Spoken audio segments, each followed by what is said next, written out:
All right, hello and welcome back. So for this particular unit today, what we're going to be covering is the concept of anti-Black racism, the 13th Amendment, the color line, Jim Crow, and Jim Crow. And then we're going to be talking about in particular is how and what we see with anti-Black racism and how this sort of notion of being anti-Black or, society being anti-Black was really defined very early on in the United States. This was not something that is a new concept.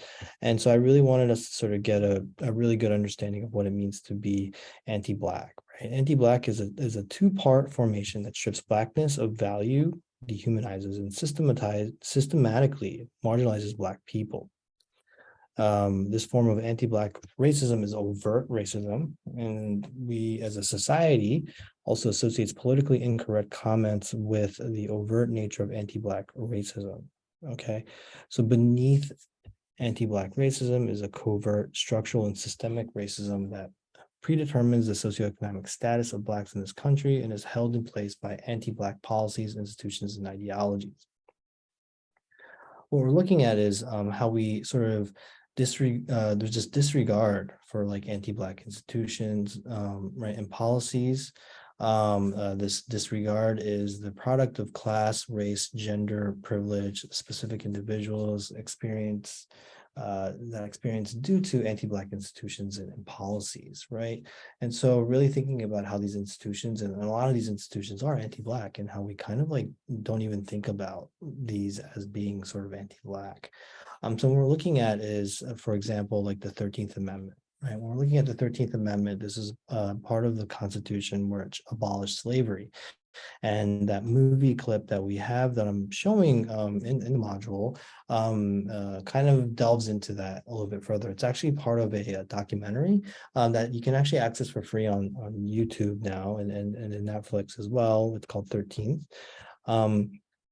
And it's this formal like abolishment of slavery that we see in the Constitution, right? This is the whole issue that came up during the Civil War, and yet there's this loophole that caused this sort of criminalization of the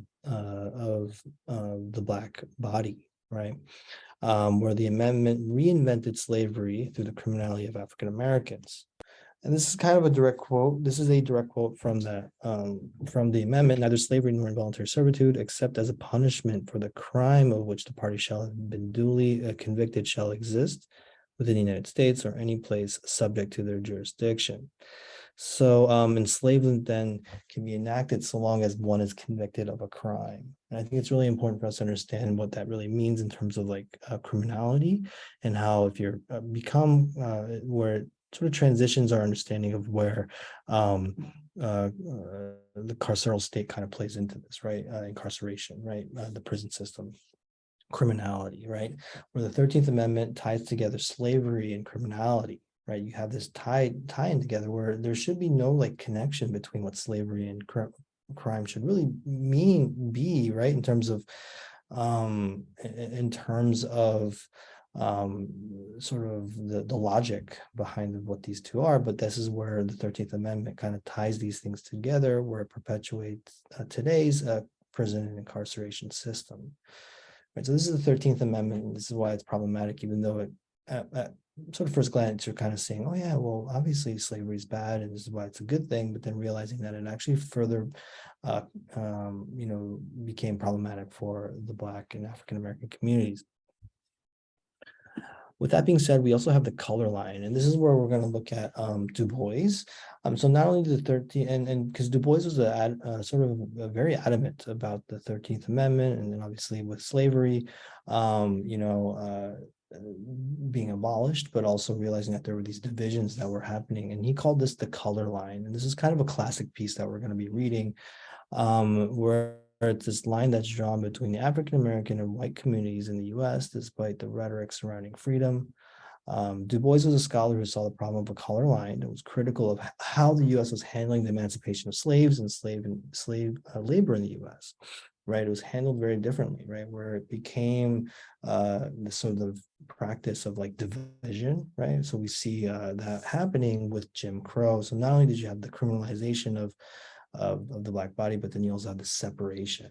And this is what he kind of saw in the immediacy of what the 13th Amendment really presented, right? And so he attacked Jim Crow laws, which separated blacks and whites, which are also known as segregation laws.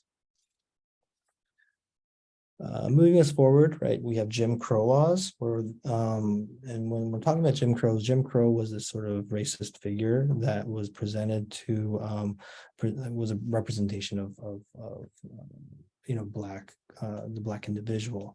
And so with these codes, right, Black codes were instilled that dictated when, where, and how much an African American can make or do, right? And it was a legal form of slavery, right? And these codes, in fact, helped perpetuate this loophole in the 13th Amendment where Black labor was used in prisons. Many Confederate soldiers leaned in on this loophole and Jim Crow laws to implement and systematize racist practices in the U.S. And even though we see slavery was technically illegal, policies and laws like Jim Crow laws continue to be perpetuated in the U.S.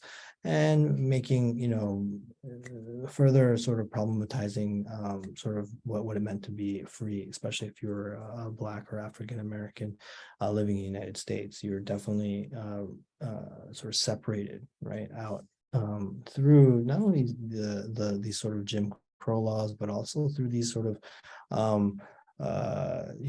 through these through the 13th Amendment, right? Of like that, in reality, was supposed to sort of abolish slavery, but in reality created a new form of slavery within that, right? Within this loophole.